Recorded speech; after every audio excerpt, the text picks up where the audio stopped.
ایک شخص نے حضور سے کہا کہ حضور مجھے کوئی وصیت کیجیے۔ حضور نے اسے ارشاد فرمایا کہ تو غصہ نہ کیا کر۔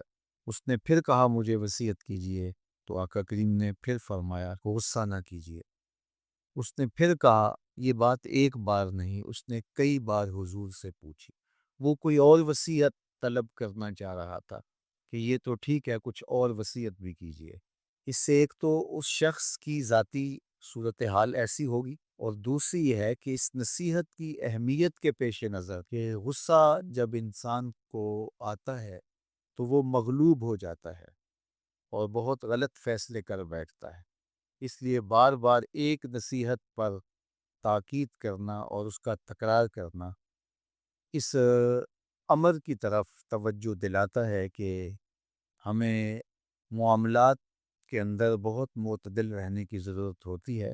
جو شخص غصے کو نافذ کرنے کی طاقت رکھتا ہے، ایک تو ہوتا ہے کہ بندہ غصے سے خود اپنے آپ کو بے چین کرے گا، لیکن اپنے غصے کو نافذ نہیں کر سکتا، غصہ نکال نہیں سکتا، خود پیچ و تاب کھائے گا۔ لیکن یہ وہ شخص ہے جو غصے کو نافذ کر سکتا تھا، اس کے پاس طاقت تھی، لیکن اس نے اس کے باوجود غصے کو ضبط کیا۔ حضور علیہ السلام نے ارشاد فرمایا، قیامت کے دن اللہ تعالیٰ لوگوں کے سامنے اسے بلائے گا، اور اللہ تعالیٰ اسے اختیار دے گا کہ جنت کی حوروں میں سے جس کے ساتھ تم نکاح کرنا چاہتے ہو، جس کے ساتھ تم رہنا چاہتے ہو، تمہیں اس کا اختیار دیا گیا ہے، اس لیے کہ تم نے اپنے غصے کو ضبط کیا، اس کو نافذ کرنے کی طاقت کے باوجود۔ اور ایک روایت حضرت سلیمان بن سرد رضی اللہ تعالی عنہ سے مروی ہے، کہتے ہیں کنت جالسا مع النبی صلی اللہ علیہ وآلہ وسلم، میں حضور علیہ السلام کی مجلس میں بیٹھا ہوا تھا۔ دو لوگ تھے، وہ آپس میں الجھ رہے تھے۔ ان میں سے ایک شخص کا چہرہ غصے سے سرخ ہو گیا، رگیں پھولی ہوئی تھی، اور ایک دوسرے کے لیے سب و شتم کا ماحول پیدا ہو گیا تھا۔ اللہ کے رسول صلی اللہ علیہ وآلہ وسلم نے ارشاد فرمایا، میں ایسا کلمہ جانتا ہوں کہ اگر یہ کلمہ پڑھ لیں تو ان کا یہ غصہ زائل ہو جائے گا، ان کی جو کیفیت ہے ختم ہو جائے گی۔ اور وہ کیا ہے؟ اعوذ باللہ من الشیطان الرجیم۔ یہ پڑھ لیں تو جو ان کے اندر ہے وہ چلا جائے گا۔ تو لوگوں نے اس شخص کو کہا جس کی رگیں پھولی ہوئی تھی اور غصے سے اس کا چہرہ سرخ ہوا جا رہا تھا کہ تعوذ پڑھو، اعوذ باللہ من الشیطان الرجیم پڑھو۔ اور یہ اللہ تعالیٰ نے قرآن مجید میں ارشاد فرمایا ہے کہ جب غصے سے انسان بے قابو ہو جائے تو اس کو چاہیے کہ وہ اپنے غصے سے باہر نکلنے کے لیے تعوذ پڑھے۔ ایک روایت میں ہے اللہ کے محبوب نے ارشاد فرمایا، ان میں سے اگر کوئی شخص غصے میں آئے تو وہ خاموش ہو جائے، تو خاموشی سے غصے کا لیول نیچے آنا شروع ہو جائے گا۔ اور ایک روایت میں ارشاد فرمایا، جب تم میں سے کوئی شخص غصے میں ہو تو وہ کھڑا ہوا ہو تو وہ بیٹھ جائے، اور اگر اس کا غصہ اس سے زائل ہو گیا تو ٹھیک، ورنہ لیٹ جائے۔ یعنی اگر وہ کھڑا ہو تو بیٹھ جائے، اور اگر بیٹھنے کے باوجود بھی غصہ ختم نہیں ہونے پا رہا تو لیٹ جائے، خاموش ہو جائے، تعوذ پڑھے، اور بیٹھ جائے یا پھر لیٹ جائے۔ تو یہ چار صورتیں غصے کو کم کر دیتے ہیں۔ تو غصے کو نافذ کرنے کی بجائے کوشش کرنی چاہیے کہ غصہ جو ہے وہ فروغ ہو جائے، چونکہ غصے میں انسان ایسے امور کر لیتا ہے کہ بعد میں اس کو سخت پچھتاوا ہوتا ہے۔ اگر کسی شخص کے ساتھ قرآن مجید نہیں ہے، قرآن مجید کے 2 رکوع 4 رکوع آدھا پارہ اگر کسی زندگی میں روزانہ کی بنیاد پہ نہیں ہے تو اس کی زندگی کا نور اس سے روٹ گیا ہے۔ گر تو می خواہی مسلمان زیستن نیست ممکن جز بقرآن زیستن، اگر تو مسلمان بن کے جینا چاہتا ہے تو قرآن کے بغیر ایک لمحہ بھی نہیں جی سکتا۔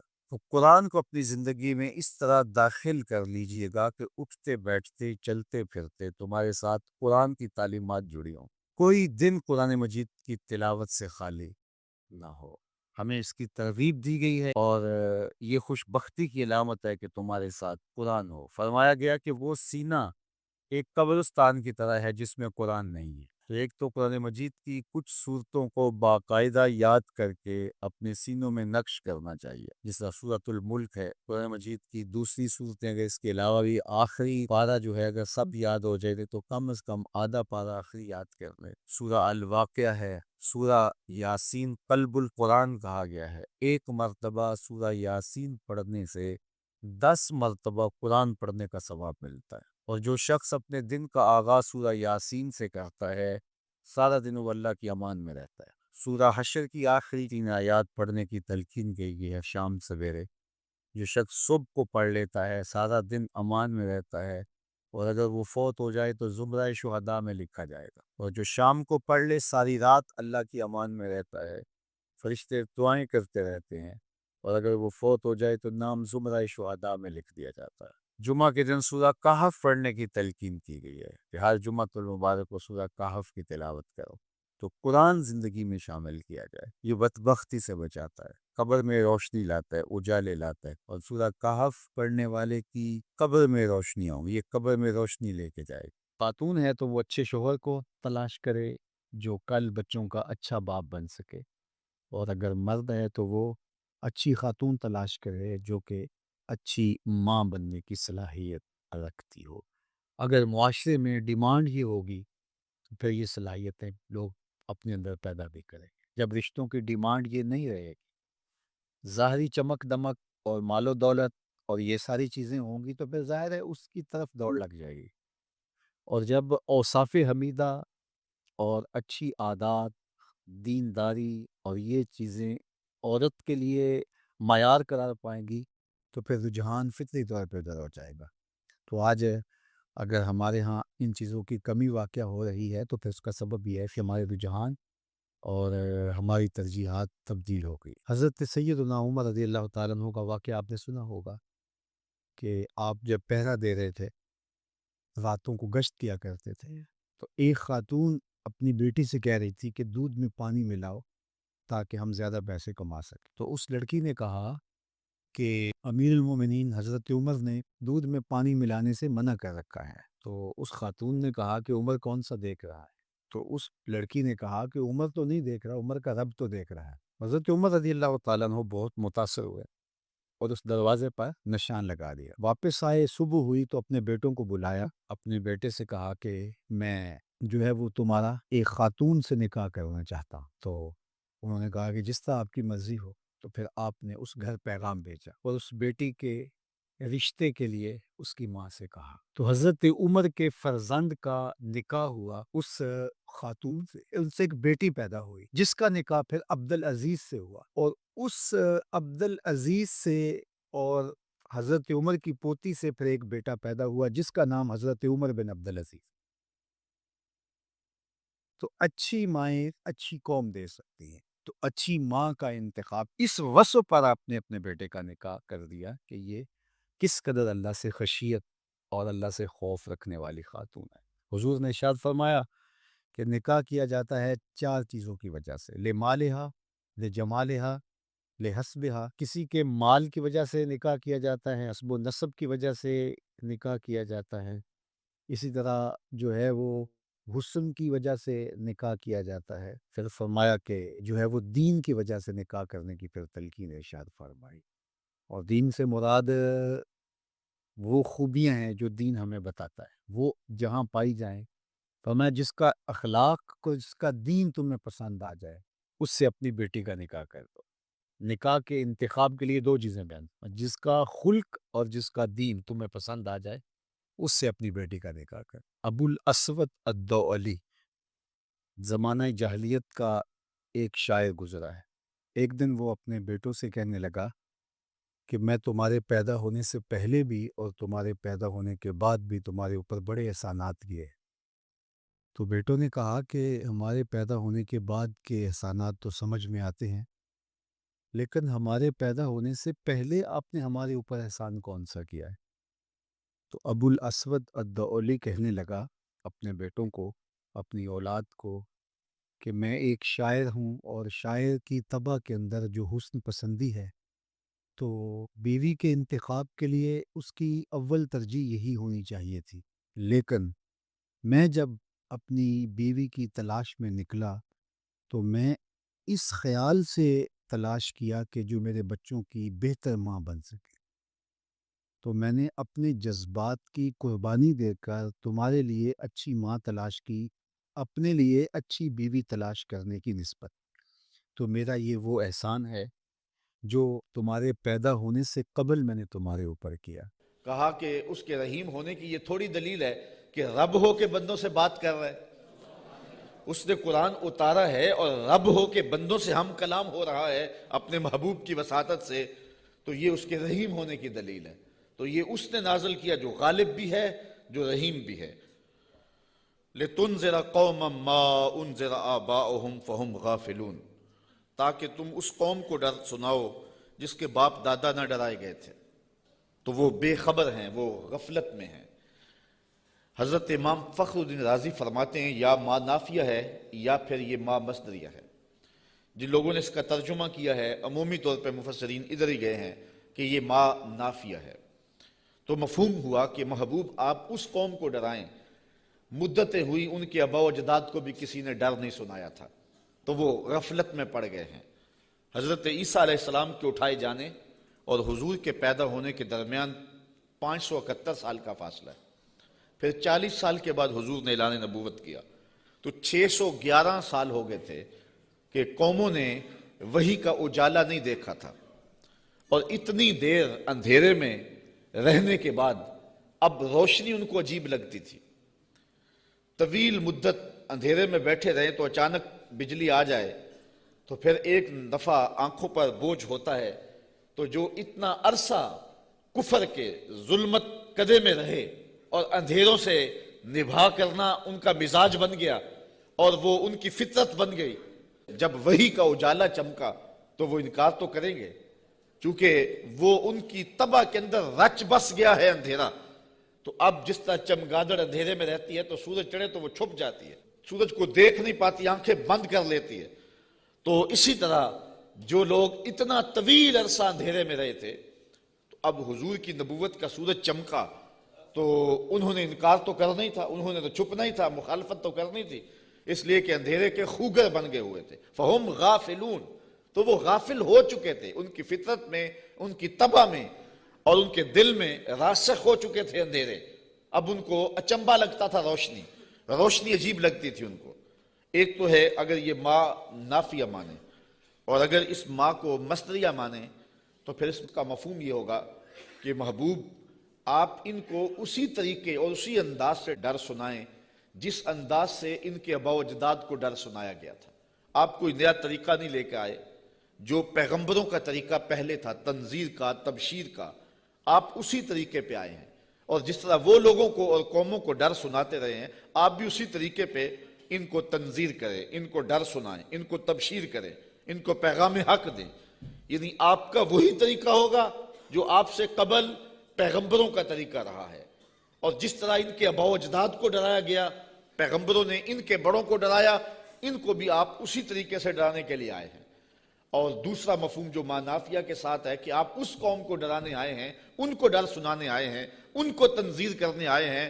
مدتیں ہو گئیں کہ ان کے آباء و اجداد کو بھی کسی نے ڈر نہیں سنایا تھا، اب غفلتوں کے خوگر ہو گئے ہیں، اب عادی ہو گئے ہیں اندھیروں میں رہنے کے، تو تیری بات ان کو عجیب لگے گی تو مخالفت بھی کریں گے، تانے بھی دیں گے، پتھر بھی اٹھائیں گے، اور گڑھے بھی کھودیں گے، کانٹے بھی بچھائیں گے، طائف کا بازار بھی سجے گا، مکے کی گلیوں میں دکھ بھی آئیں گے، احد اور بدر کی جنگیں بھی ہوں گی۔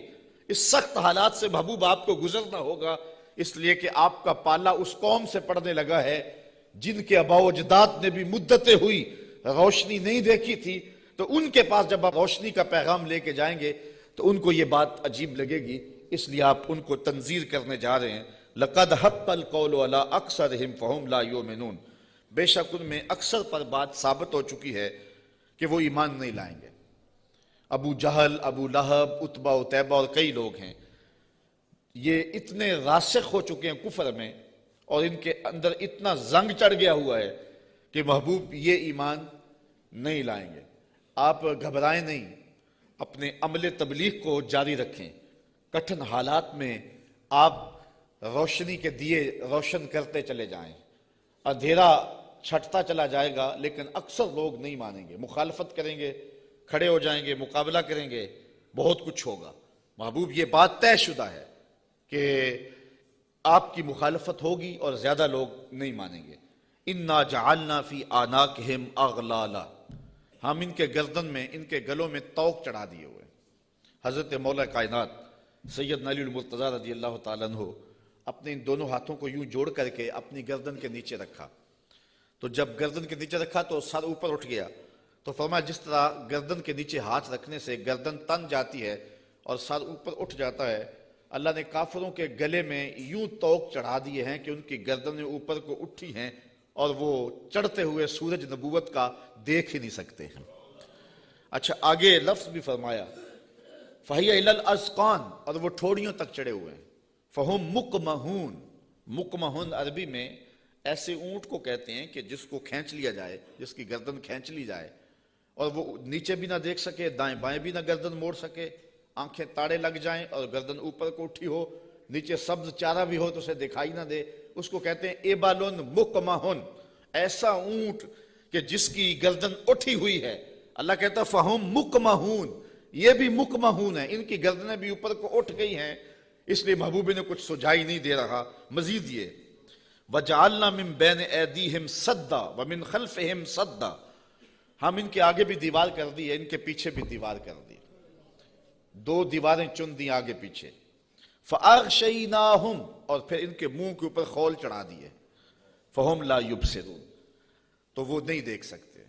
مجھے بتاؤ کہ آگے بھی دیوار ہو، پیچھے بھی دیوار ہو، منہ کے اوپر کپڑا خول چڑھا ہوا ہو اور نظر تاڑے لگی ہوئی ہو، گردن اٹھی ہوئی ہو، گلے میں طوق ہو، تو چڑھتا ہوا سورج دکھائی دے گا؟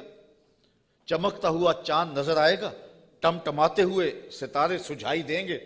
کہا محبوب ان کی حالت بھی یہ ہے، تیری نبوت کا سورج تو چمک رہا ہے، انہیں دکھائی نہیں دے رہا ہے، اس لیے کہ یہ اس اندھیرے میں پھنس گئے ہوئے ہیں۔ مفسرین نے یہ بھی لکھا ہے کہ کچھ کافر ابو جہل، نضر بن حارث اور باقی پتھر لے کے حضور کو مارنے کے لیے، حضور کو اذیت دینے کے لیے گئے تھے، لیکن پھر اس طرح ان کی گردن اٹھ گئی اور ہاتھ ان کے ٹھہر گئے، اور کسی نے دیکھا کہ ایک بیل ہے جو اس کے اوپر حملہ کرنے والا ہے، تو ان کی حالت کو بیان کیا گیا ہے۔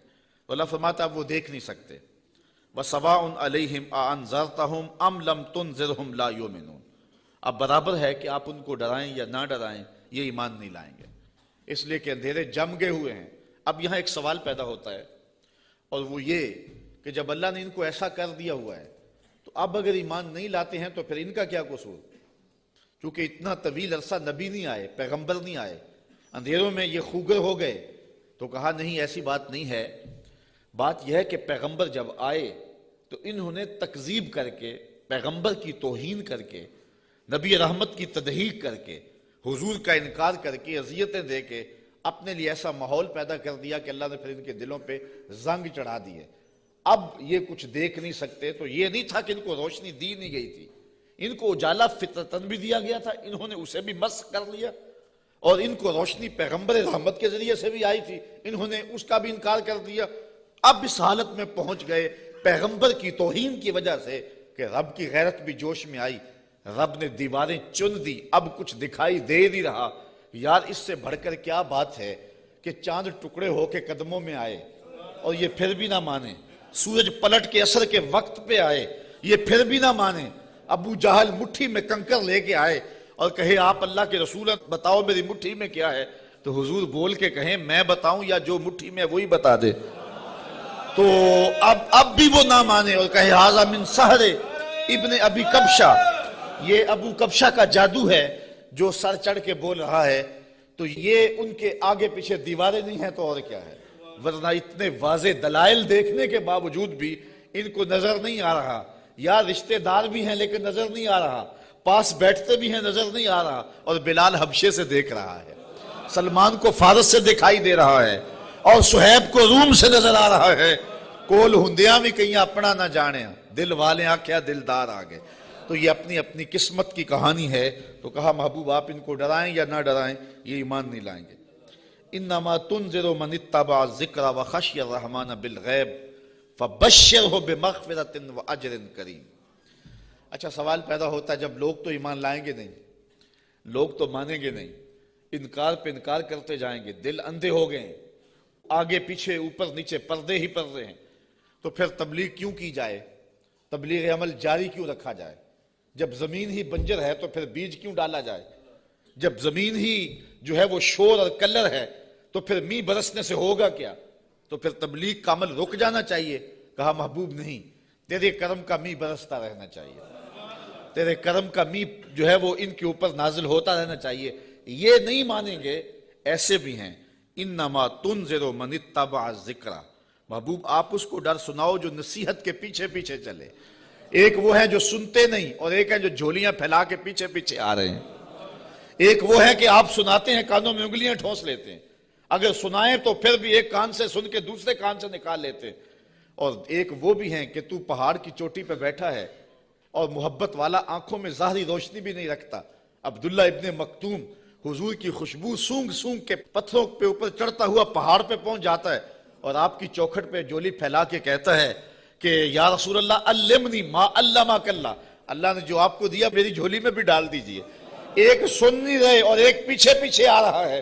محبوب ایک سن نہیں رہے اور ایک جھولی پھیلا کے کہتا ہے چمک تجھ سے پاتے ہیں سب پانے والے، میرا دل بھی چمکا دے چمکانے والے۔ تو کہا محبوب وہ بھی ہیں جو نصیحت کے پیچھے پیچھے چلتے ہیں۔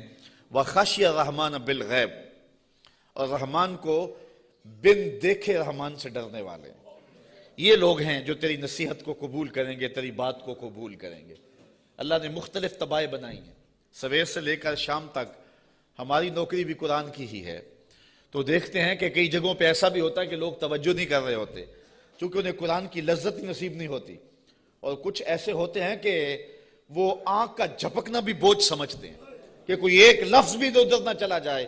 تو یہ اپنا اپنا ذوق ہے صاحب، جو بلبل کا ذوق ہے وہ چڑیا کو نہیں دیا گیا، اور جو پروانے کا ذوق ہے وہ مکھی کو نہیں دیا گیا، اور جو چکور کو پیار دیا گیا ہے چاند کا وہ کسی اور کو نہیں دیا گیا۔ تو قرآن کے لیے بھی اللہ نے دل رکھے ہیں، جو قرآن سنتے ہیں ان کی روح تک اترتا چلا جاتا ہے۔ اقبال نے ایک جگہ پہ بڑی خوبصورت بات لکھی، کہا کچھ لوگ ایسے ہیں جو حافظ شیرازی کے شعر پہ اور عراقی کے شعر پہ تو جھومتے ہیں اور انہیں قوال کا نغمہ تو مست کر دیتا ہے، لیکن قرآن سے انہیں کچھ بھی نہیں ہوتا۔ کہا وہ قسمت کے مارے ہوئے لوگ ہیں۔ کہا یہ تو شاعروں کا کلام ہے جو مخلوق ہیں، اور جو قرآن ہے یہ رب کا کلام ہے، اور جو بادشاہوں کے کلام ہوتے ہیں وہ کلاموں کے بادشاہ ہوتے ہیں، اور یہ رب کا کلام ہے، یہ خالق کا کلام ہے۔ تو جو لذت، جو چاشنی، جو کیفیت قرآن میں ہے وہ نہ کسی شعر میں ہو سکتی ہے، نہ کسی سخن میں ہو سکتی ہے، نہ کسی نظم میں، نہ کسی نثر میں، لیکن کیفیت اپنی اپنی ہوتی ہے۔ کسی کو قوالی تو مزہ دے دیتی ہے، لیکن قرآن اسے لطف نہیں دیتا ہے، اس کو اپنے اندر کو دیکھنا چاہیے اور کتاب رحمت سے دل جوڑنا چاہیے۔ اس کا ایک ایک لفظ نور دے رہا ہے۔ کہا محبوب جو رحمان سے بن دیکھے ڈرتے ہیں وہی اس قرآن کے نور کو لینے والے ہیں۔ اچھا فبشرہ بمغفرہ، انہیں مغفرت کی بشارت دے دیجئے، انہیں مغفرت کی بشارت دے دیجئے۔ وَأَجْرٍ کریم، یار اجر ہی کافی تھا لفظ، لیکن کریم کی ساتھ صفت لگائی۔ میرے پاس کوئی اس کا مفہوم نہیں ہے کہ اس کو اردو میں ڈھال سکوں، لیکن اتنا ہی سمجھیں کہ جس اجر کو میرے رب نے بھی کریم کہا وہ کیسا اجر ہوگا۔ اللہ فرماتا ہے ہم ان کو بخشیں گے بھی اور اجر کریم بھی دیں گے۔ اِنَّا نَحْنُ نُحْيِي الْمَوْتَى وَنَكْتُبُ مَا قَدَّمُوا وَآثَارَهُمْ وَكُلَّ شَيْءٍ أَحْصَيْنَاهُ فِي إِمَامٍ مُبِينٍ، بے شک ہم مردوں کو جلائیں گے، زندہ کریں گے، اور ہم لکھ لیں جو انہوں نے آگے بھیجا جو پیچھے چھوڑا، اور ہر چیز ہم نے گن رکھی ہے ایک بتانے والی کتاب میں۔ آج کوئی مانے یا نہ مانے، انکار کرے یا اقرار کرے، تردید کرے یا تائید کرے، رخ پھیر لے یا جھولی پھیلا لے، محبوب آپ پریشان نہیں ہوں گے۔ ایک وقت آنے والا ہم قبروں سے مردوں کو اٹھائیں گے۔ آج کوئی مانے یا نہ مانے، ہم نے لکھی ہوئی ہے، ایک ایک بات لکھی ہوئی ہے، وہ روشن کتاب میں۔ قیامت کے دن نامہ اعمال کھلے گا، سب سامنے آ جائے گا۔ تو محبوب آپ اپنے عمل کو جاری رکھیں، جو آپ کر رہے ہیں ہم وہ بھی لکھ رہے ہیں، اور جو آگے سے ان کے رویے ہم وہ بھی لکھ رہے ہیں۔ قیامت کے دن ہر شے سامنے ہوگی اور رب کی عدالت میں سارے فیصلے ہوں گے۔ اچھا ایک تو یہ مفہوم ہے جو عامت المفسرین نے بیان کیا اس آیت کا، لیکن ابن عاشور نے اس کا ایک اور مفہوم بیان کیا ہے، اور ذرا سنیے۔ وہ کہتا ہے کہ اس آیت کو انا نحنو نحیی الموتى، اس کو ہم ما قبل سے اگر ملا کے پڑھیں تو مفہوم اس کا کچھ اور نکلتا ہے، اور وہ یہ کہ محبوب تیری بات کو کچھ لوگ سنتے نہیں ہیں اور تو ان کے پاس جا کے بات سناتا ہے اور وہ پرواہ نہیں کرتے، ان کے اوپر نیچے آگے پیچھے زنگ ہیں اور پردے ہیں، لیکن محبوب تیرے کرم کا می برستا رہنا چاہیے، ایک دن آئے گا مردے بھی جی اٹھیں گے۔ محبوب تیرے کرم کا می برستا رہے، ایک دن آئے گا ان شور اور کلر زمینوں میں بھی پھول کھل اٹھیں گے۔ اس لیے تو کرم فرماتا رہے اور تو تبلیغ کا عمل جاری رکھ، روزانہ پتھر پہ بھی ایک قطرہ گرے تو ایک دن سوراخ وہاں بھی ہو جاتا ہے، اور محبوب تیری مٹھی بولی جاری رہنی چاہیے، ایک دن زمانہ تیرے کلمے پڑے گا، اور پھر فتح مکہ کے دن لوگوں نے دیکھا سب کے لبوں پہ ترانے میرے حضور کے ہی تھے۔ تو یہ ہے ایک مفہوم۔ اچھا، یہ بات بیان کرنے کے بعد جو اگلا رکوع ہے، مضمون لمبا نہ ہو جائے لیکن میں کچھ مضمون آپ کے سامنے رکھ دیتا ہوں اختصار کے ساتھ۔ اللہ نے اپنے محبوب کے غلاموں کو ان کٹھن حالات میں تسلی دی، وَضْرِبْ لَهُمْ مَثَلًا أَصْحَابَ الْقَرْيَةِ، محبوب انہیں اس شہر والے لوگوں کی کہانی سناؤ۔ یہ محبوب کے قلب کو اور حضور کے غلاموں کے دل کی تسکین کے لیے اللہ نے کہا، چونکہ کہانیوں کے ساتھ ویسے بھی انسان کا جو رجحان ہے وہ طبعی ہوتا ہے، فطری ہوتا ہے، کہانی کی طرف میلان ایک فطری ہے، انسان کی طبع میں رکھا گیا، شوق سے سنتا ہے۔ کسی زمانے میں شام کو بچے دادی اماں کے بستر میں گھستے تھے کہ اس سے کہانیاں سننی ہیں، اور دادی اماں اپنی روایات، اپنا کلچر، اپنی تہذیب، اپنا تمدن اور اپنی خاندانی روایات اس کہانی کے اندر سمو کر کے ان بچوں کو اخلاقیات کا درس، اپنے مذہب کا درس اور اچھائیوں کا درس اور تقوی کا درس اس ایک کہانی میں رکھ کے ان کو دیا کرتی تھی، اور وہی ہمارا کلچر تھا، وہی ہماری تہذیب تھی، اور وہ اپنی روایات کو نئی نسل میں منتقل کر کے جاتی۔ جب سے ہم نے دادی اماں کا بستر چھوڑ دیا ہے اور ٹیلی ویژن کی سکرین سے تہذیب لینا شروع کر دی ہے، اس لیے ہم نے روایات ادھر سے لینی ہے، اور وہی حقیقتوں کے اجالے اور وہی روشنیاں تھی، اور آج ہم پتہ نہیں کیا کس کو کلچر قرار دے رہے ہیں۔ میں 2-4 دن پہلے لاہور میں 4-5 جگہ پہ درس پہ رہا ہوں، اور جگہ جگہ کلچر میلے اور کیا کچھ دیکھتا رہا ہوں، تشہیر اس کی، تو میں کہا تھا جگہ جگہ میں نے کہا یہ ہمارا کلچر نہیں ہے۔ جو ماہرین ہیں اور جو فنون والے ہیں وہ کہتے ہیں کہ جو کلچر ہوتا ہے کسی بھی قوم کا، اس پر جغرافیے کی اور مذہب کی چھاپ ضرور ہوتی ہے۔ یہ کبھی نہیں ہو سکتا کہ کسی قوم کا کلچر، اس کی تہذیب، اس کے جغرافیے سے اور اس کے معتقدات سے، اس کے عقائد سے ہٹ کر ہو۔ تو یہ سارتا پا برہنہ کلچر، یہ ہمارا کلچر نہیں ہو سکتا، نہ مشرقی کلچر نہ حجازی کلچر۔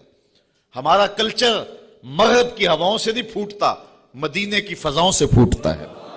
اپنی ملت کا قیاس اقوام مغرب سے نہ کر، خاص ہے ترکیب میں تجھے قوم رسول ہاشمی۔ آج جو کلچر ہمیں دیا جا رہا ہے وہ قطعاً ہماری روایات نہیں ہیں، ہمارا کلچر نہیں ہے، ہمارا تمدن نہیں ہے، ہماری تہذیب نہیں ہے۔ تو بہرحال دادی اماں سے وہ کہانیاں سننا، یہ شوق اور رجحان، یہ فطری ہے۔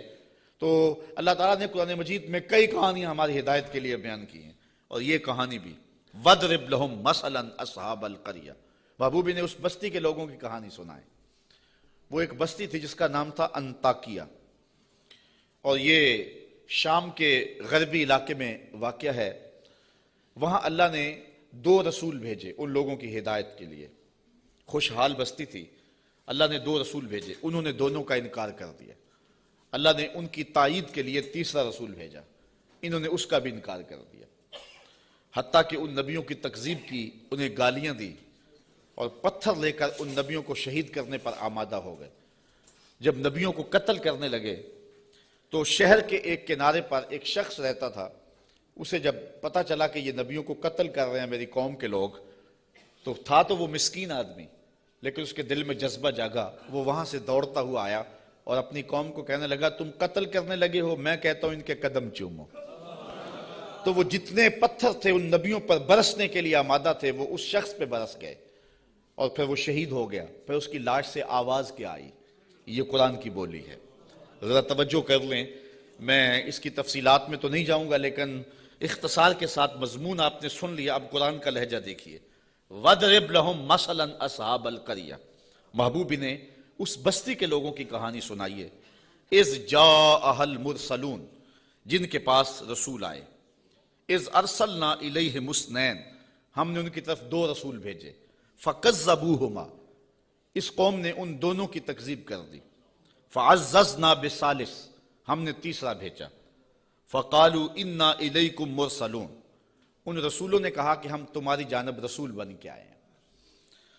قالوا، قوم نے کہا، ما انتم الا بشر مثلنا، تم تو ہمارے جیسے بشر ہو۔ یہ بدبخت اور بد نصیب قوموں کا مزاج رہا ہے کہ پیغمبروں سے روشنی اور نور لینے کی بجائے ان کو بشر کہہ کے ان کی رحمتوں سے اور ان کے دامن سے پھوٹتی ہواؤں سے اور ان کے سینے سے نکلتی شعاؤں سے اور ان کے من سے وابستہ روشنیوں سے اپنے آپ کو محروم کر لیتے ہیں، اور ان کا چلنا پھرنا اور ان کا اٹھنا بیٹھنا، ان کا شادی اور نکاح کرنا اور ان کا بال بچوں میں رہنا اور ان کا بازار میں آنا جانا، اس کو وہ کہتے ہیں کہ یہ اگر نبی ہوتے تو یہ کیوں ہوتا۔ یہ عجیب بات ہے، ان کی عظمتوں کے پہلوؤں کو چھوڑ کے نظر یہاں رکھ دیتے ہیں، حالانکہ یہ بھی انسانیت کے نمونے کے لیے اور ہدایت کے لیے ہوتا ہے۔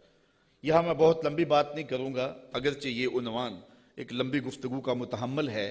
ایک بات کروں گا کہ اصل بدبختی ہے لوگوں کی، ہمارے بزرگ فرمایا کرتے تھے تم نے حلیمہ کی بکریوں کے پیچھے پیچھے دیکھا، سدرہ پر جبریل کے آگے آگے نہیں دیکھا۔ بس جو یہاں نظر جما لے تو وہ محروم ہو جاتا ہے، اور جو اس سمت کو دیکھے تو وہ روشنیاں پا جاتا ہے۔ اچھا، دوسری بات، اور اب وہ آپ کی توجہ کے لیے، کہ ایک طرف اس قوم کا رویہ یہ ہے اور کافروں کا یہ مزاج رہا ہے کہ وہ نبیوں کو بشر کہہ کے ان کو رسول ماننے سے انکار کر دیتے، زندہ اور جاوید انسانوں کو، متحرک اور فعال ہستیوں کو، وہ زندہ اور جاوید انسانوں کو بشر کہہ کے نبی ماننے سے، رب کا بھیجا ہوا ماننے سے، رب کا فرستادہ ماننے سے انکار کر دیتے، اور دوسری جانب صنم خانوں کے مردہ پتھروں کو خدا مان لیتے۔ ذرا ان کا تفاوت دیکھیے، نہ مانے تو زندہ اور جاوید انسانوں کو نبی بھی نہ مانے، اور ماننے پہ آ جائیں تو ہاتھوں سے تراشے ہوئے پتھر کے جو ہے وہ بت اور مٹی کے بنے ہوئے مادوں کو خدا بھی مان لیں۔ تو یہ کیا تفاوت ہے کہ ایک طرف یہ نبیوں کو، زندہ اور متحرک انسانوں کو نبی بھی نہ مانے، اور دوسری جانب پتھروں کو خدا بھی مان لیں۔ تو اصل یہ نفسیاتی پرابلم تھا، اور یہ قوموں میں ہر دور میں موجود رہا ہے۔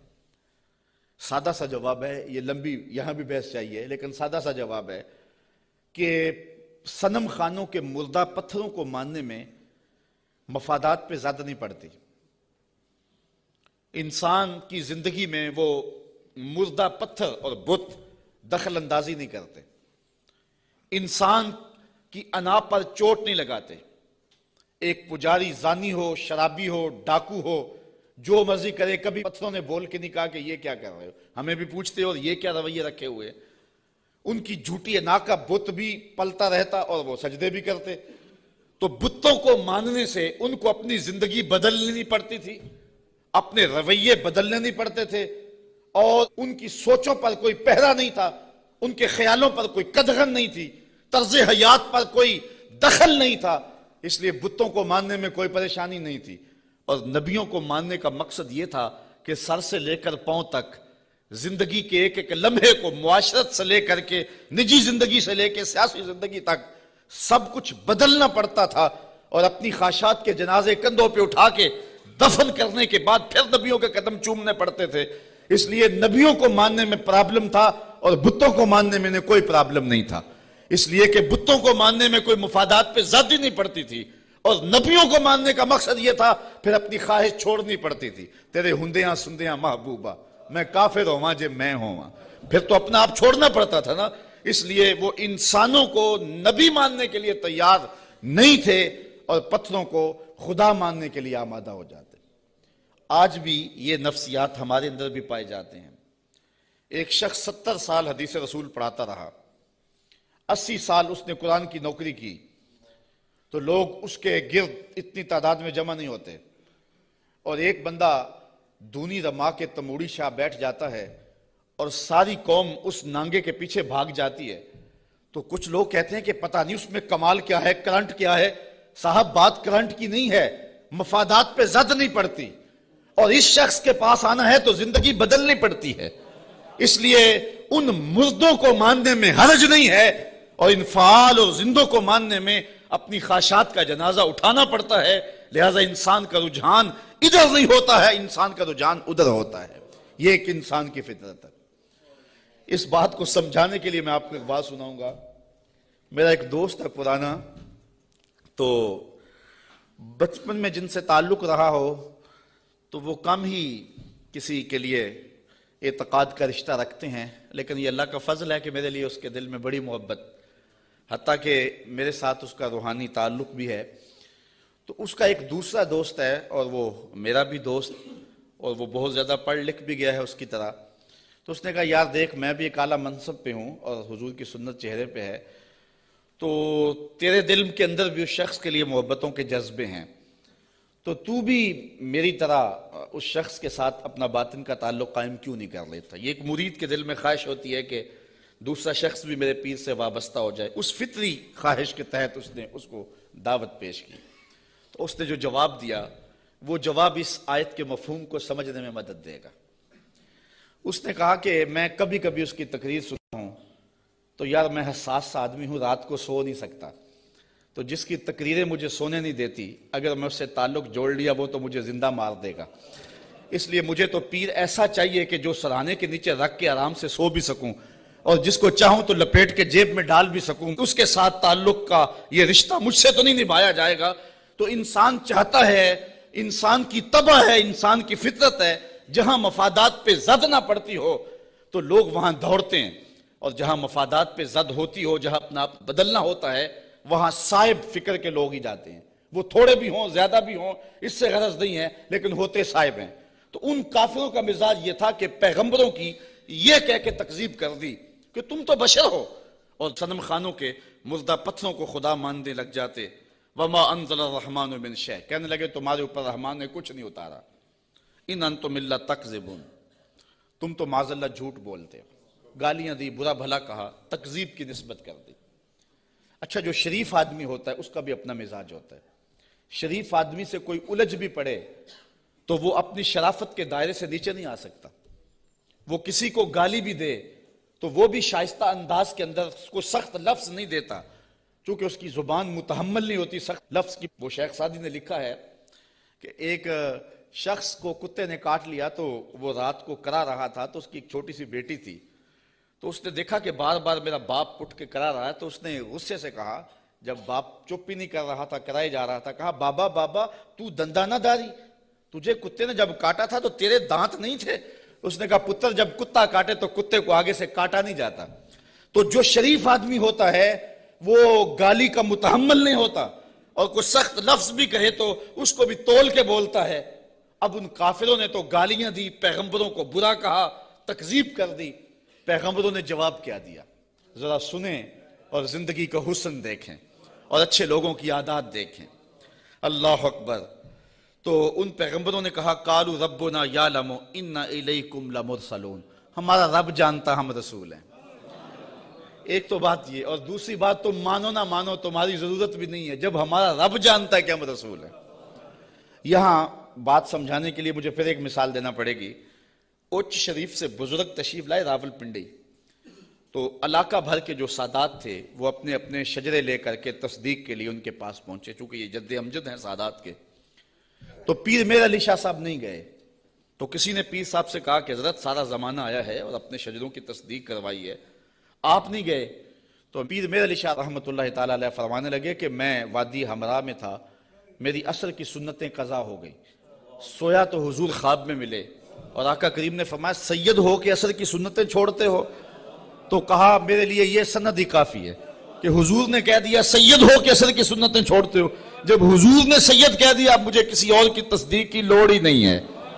تو کہا تم مانو نہ مانو ہمارا رب کہتا ہے کہ ہم رسول ہیں، یہی سند کافی ہے کہ ہمارا رب کہہ رہا ہے کہ ہمیں رسول ہے۔ اچھا، اگر آپ کی توجہ ہو تو اس سے ایک اور بات میں آپ کے سامنے رکھنا چاہوں گا۔ جو سچا آدمی ہوتا ہے اس کی طبع کے اندر ایک اطمینان ہوتا ہے، اور جو جھوٹا آدمی ہوتا ہے اس کو کبھی بھی سکون نہیں ملتا، وہ سیاست کے روپ میں ہو، وہ مشائخ کے روپ میں ہو، وہ عالم کے روپ میں ہو، وہ کسی اور بھی روپ میں ہو، اس نے ایک جماعت رکھی ہوتی ہے اپنی تعریف و توصیف کروانے والی، بھنڈ قسم کے لوگ اس کے ساتھ ہوتے ہیں جو زمین سے آسمان تک اس کو اٹھا کے لے جاتے ہیں۔ چونکہ بڑا تعلق مذہبی طبقے سے ہے، ہم دیکھتے ہیں کہ بعض لوگوں کو انہوں نے اپنے ساتھ بھنڈ قسم کے مولوی رکھے ہوئے ہوتے ہیں جو انہیں قطب زماں تو غوث زماں پتہ نہیں کیا کیا کہہ رہے ہوتے ہیں، لیکن ہم ان لوگوں کے چہروں پہ دیکھتے ہیں ان کے اندر چور بول رہا ہوتا ہے۔ اور اسی طرح جس طرح جھوٹا آدمی اس کا سارا زمانہ بھی تعریف کرے تو اسے تو پتہ ہوتا ہے، تو وہ اندر جو ضمیر ہے اس کا ملامت کرتا ہے اور اس کی پیشانی پہ کچھ لکھا ہوتا ہے جو بصیرت والے لوگ پڑھتے ہیں۔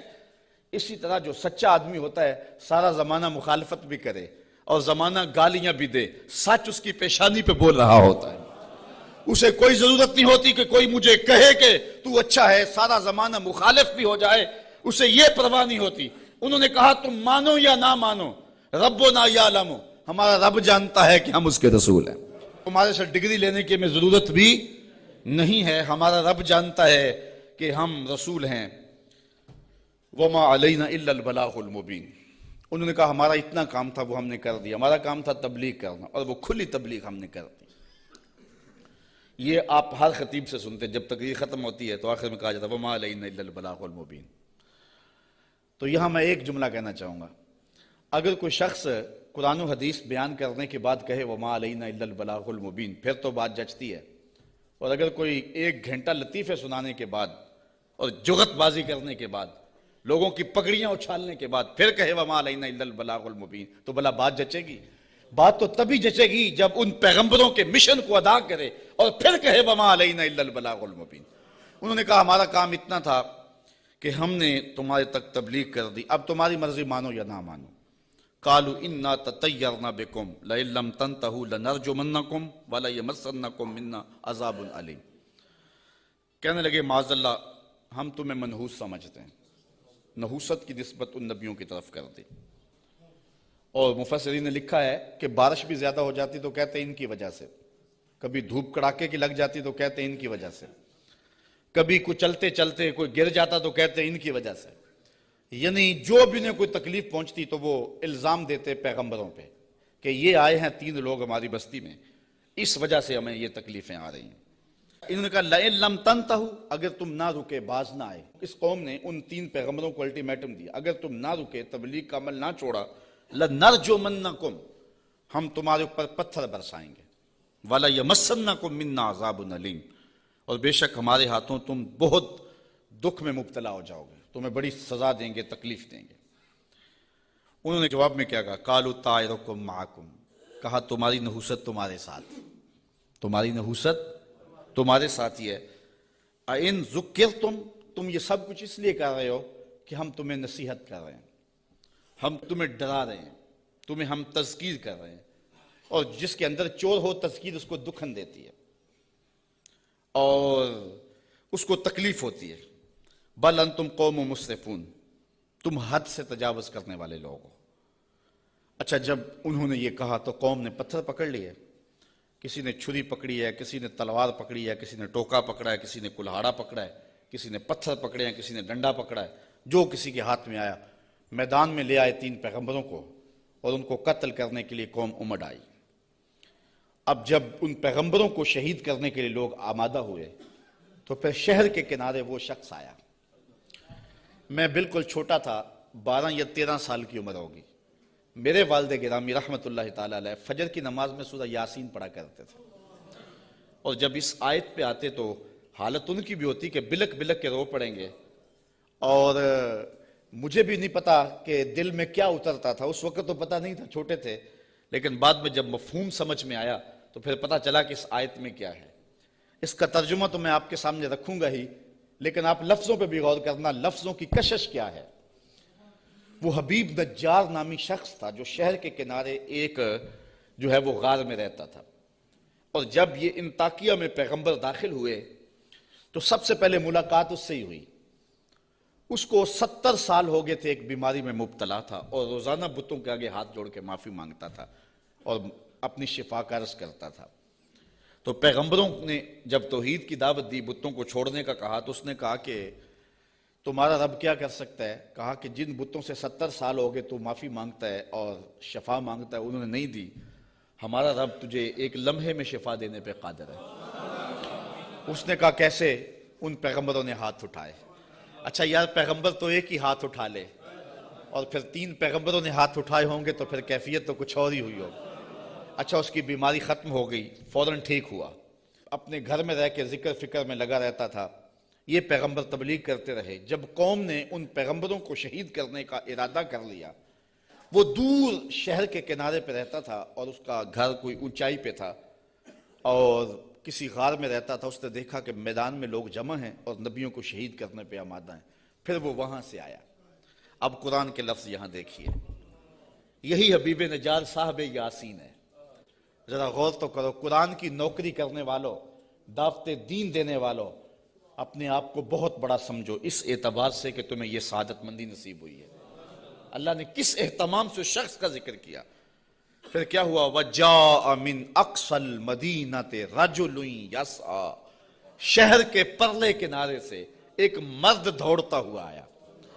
یار وہ کیسا مرد تھا جس کو رب نے بھی مرد کہہ کے پکارا، وہ جس کو رب نے بھی مرد کہہ کے پکارا، کیونکہ سارا ماحول مخالفت میں ہے اور وہ واقعی مرد تھا، اکیلا آ گیا۔ وَجَاءَ مِنْ أَقْصَى الْمَدِينَةِ رَجُلٌ يَسْعَى، شہر کے پرلے کنارے سے ایک مرد دوڑتا ہوا آیا۔ قال یا قوم اتبعوا المرسلین، کہا میری قوم رسولوں کی اتباع کرو، ان کی مخالفت نہ کرو، ان کو پتھر مارنے لگے ہو، میں کہتا ہوں ان کے قدم چومو۔ اتبعوا من لا یسألکم اجرا وہم مہتدون، ایسوں کی پیروی کرو جو تم سے کچھ مانگتے بھی نہیں اور ہیں بھی سیدھی راہ پہ۔ تو مفسرین فرماتے ہیں پیروی اس کی کرنی چاہیے جس میں 2 کوالٹیاں ہوں، ایک لالچ مزاج نہ ہو اور دوسرا سیدھی راہ کا مسافر۔ ایک بندہ سیدھی راہ پہ ہے لیکن اپنے حرف بھی بیچتا ہے اور لفظ بھی بیچتا ہے، قرآن کی آیتیں بھی بیچتا ہے اور حدیث رسول کے ایک ایک کلمے کو بیچتا ہے، تو اس سے آپ ہدایت نہیں لے سکتے۔ گو ہدایت پہ ہے، وہ بات سچی کر رہا ہے، قرآن کی کر رہا ہے، حدیث کی کر رہا ہے، لیکن وہ لالچی مزاج کبھی بھی تمہیں کسی موقع پہ بھی بیچ دے گا، تمہاری راستہ خراب کر دے گا۔ اس شخص کے پیچھے نہ چلو جو طبعاً لالچی ہے اور وہ تمہیں خراب کرے گا۔ اور دوسرا وہ کہ ہدایت یافتہ بھی ہو۔ اگر کوئی بندہ ہدایت یافتہ نہیں ہے لیکن بے غرض تبلیغ کرتا ہے تو آپ کہتے ہیں یار یہ تو مانگتے کچھ نہیں ہے۔ اچھا تم سے تو کچھ نہیں مانگتا، امریکہ سے تو ڈالر لیے ہوئے ہیں، اس لیے اس کے بھی پیچھے نہ چلو جو ہدایت پہ نہ ہو۔ 2 شرطیں قرآن نے بیان کی ہے، ایک ہدایت پہ ہو اور دوسرا تم سے طلب کچھ نہ کرتا ہو۔ مجھے معاف کرنا، میں پہلے بڑا ماتوب ہوں، لیکن آج جو قیامت توڑی جا رہی ہے، چاہے نعت خانوں کے روپ میں ہو یا علماء کے روپ میں ہو، یہ جو پہلے ایڈوانس لیے جاتے ہیں بعد میں نذرانے وصول کیے جاتے ہیں، اور یہ کیا کیا ریٹ مقرر ہوئے ہیں، یہ کس دین کی کہانی ہے؟ نہ یہ قرآن میں ہے، نہ حدیث میں ہے، نہ رسول کریم کا یہ طریقہ ہے۔ میں قرآن کی کہانی آپ کے سامنے رکھ رہا ہوں۔ اتبعوا من لا یسألکم اجرا، اس کے پیچھے چلو جو تم سے مانگتا کچھ نہ ہو، وہم مہتدون، اور وہ ہدایت والے بھی ہوں۔ یہ اس حبیب نجار نے اپنی قوم سے کہا۔ تبلیغ کا ایک طریقہ بھی دیکھیے، آج حکمت سے بات کرنے کو لوگ بزدلی کہتے ہیں یہ بزدل ہے، یہ گالیاں نہیں دیتا، یہ کمزور آدمی ہے، اس لیے وہ کسی پہ اٹیک نہیں کرتا، جبکہ تبلیغ کی حکمت کو کبھی بھی ہاتھ سے نہیں جانے دینا چاہیے۔ مجھے بتاؤ کہ سارا مجمع مخالف ہے اور سارا زمانہ دشمن ہے، اور جو اکیلا ہی اپنی غار سے نکل کے آیا وہ بزدل تھا یا دلیر تھا؟ قرآن نے بھی اس کو مرد کہا ہے نا، لیکن اس کا تبلیغ کا سٹائل دیکھیے۔ اس نے یہ نہیں کہا کیوں نہیں مانتے، اس نے بھی تبلیغ کا سٹائل یہ دیا، کہا میں اس کو کیوں نہ پوجوں جس نے مجھے پیدا کیا۔ دیکھو تبلیغ کا مقصد اگلے کو سوچنے کا موقع بھی دینا ہے۔ اگر اس پہ اٹیک کر دیا جائے، کسی کو پتھر مارنے، پھر اس کو بات نہیں آپ سنا سکتے۔ تو اگر وہ کہتا نا حبیب نجار کہ تم کیوں نہیں مانتے اس کو جس نے تمہیں پیدا کیا ہے، تو وہ ہاتھ میں پتھر تو پہلے پکڑے ہوئے تھے، فوراً برس جاتے، تبلیغ کا موقع ہی نہ ملتا۔ اس نے یہ بات اپنے اوپر کہی اور سوچنے کا موقع ان کو دیا، کہا میں اس کو کیوں نہ پوجوں جس نے مجھے پیدا کیا۔ تو سوچنے کا موقع ہے نا کہ ہم اس کو کیوں نہ پوجے جس نے ہمیں پیدا کیا۔ پھر کہا وَإِلَيْهِ تُرْجَعُونَ، تم نے پلٹ کے بھی اس کے پاس جانا ہے۔ پھر مخاطبہ ہو گیا، آگے دیکھیے، أَتَّخِذُ مِن دُونِهِ آلِهَةً، کیا میں اسے معبود بناؤں اللہ کے سوا؟ ان یردنی الرحمن بدر لا تغنی عنی شفاعتهم شیئا، اگر رحمان میرا کچھ برا چاہے تو ان کی سفارش میرے کچھ کام نہ آئے۔